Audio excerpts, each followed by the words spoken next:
जब कभी भी भारत के उद्योग जगत की बात होती है तो सबसे पहले जमशेदजी टाटा का नाम आता है। हमारे देश के औद्योगिक क्षेत्र के विकास में जमशेदजी टाटा का बहुत बड़ा योगदान है। वर्तमान समय में टाटा ग्रुप भारत के सबसे बड़े बिजनेस ग्रुप में से एक है। आज टाटा समूह के संस्थापक जमशेदजी टाटा की जयंती पर आइए जानते हैं उनके जीवन से जुड़ी कुछ खास बातें।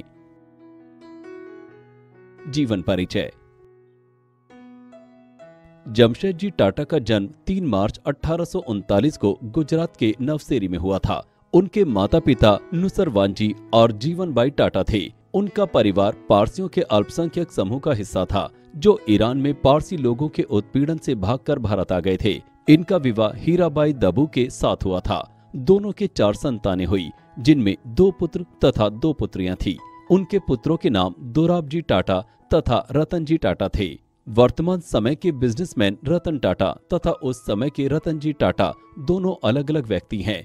रतन टाटा को रतनजी टाटा के द्वारा गोद लिया गया था। शिक्षा।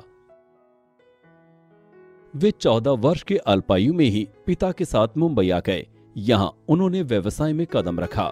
17 वर्ष की आयु में जमशेदजी ने एल्फिंस्टन कॉलेज मुंबई में प्रवेश ले लिया। इसी कॉलेज से वे 2 वर्ष बाद ग्रीन स्कॉलर के रूप में उत्तीर्ण हुए।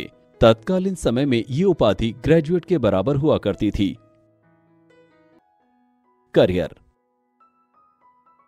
जमशेदजी टाटा ने वर्ष 1868 में 29 साल की उम्र में 21,000 रुपए की पूंजी के साथ एक निजी फर्म की शुरुआत की थी। वे कई बार मैनचेस्टर जा चुके थे और इसी दौरान उनके मन में कपड़ा मिल शुरू करने का विचार आया। अपने कुछ दोस्तों की साझेदारी में उन्होंने एक पुरानी तेल मिल खरीदी और उसे कपड़ा मिल में बदल दिया और फिर 2 साल बाद उसे मुनाफे पर बेच दिया। वर्ष 1874 में उन्होंने 15 लाख रुपए की पूंजी से एक नई company central India spinning, weaving and manufacturing company की शुरुआत की। होटल ताज का निर्माण। विश्व प्रसिद्ध ताजमहल होटल सिर्फ मुंबई ही नहीं बल्कि संपूर्ण भारत में ख्याति प्राप्त है। अंग्रेजों द्वारा अपमानित किए जाने के बाद 1903 में उन्होंने अति सुंदर होटल ताज का निर्माण करवाया था। निधन। 19 मई 1904 को जर्मनी के बाद नोहाइम में जमशेदजी टाटा का निधन हो गया था।